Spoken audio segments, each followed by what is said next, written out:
What are the sins that destroy the individual? It is narrated that one day the Prophet was traveling with some of his companions. They stopped to take a break and they wanted to build a fire. And so the Prophet ﷺ ordered each and every one of them to go and find some firewood.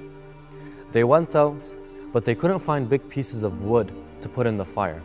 Each and every one of them started to find little twigs. A person would bring a twig from here, another companion would bring 2 or 3 twigs, and they put them all in a pile.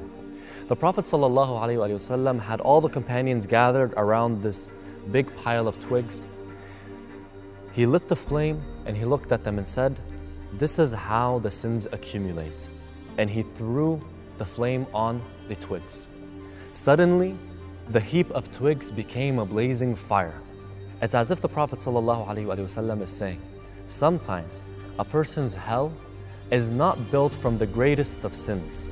Rather, it's built from these small sins that we don't take heed of and we don't care about, and we consider them to be small.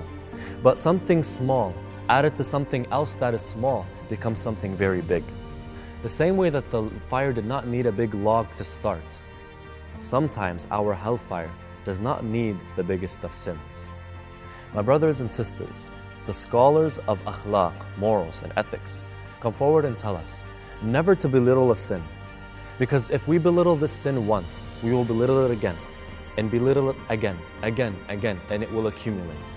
And in the end, whether the sin is considered small in my eyes or big in my eyes, the one I'm sinning against is still the same.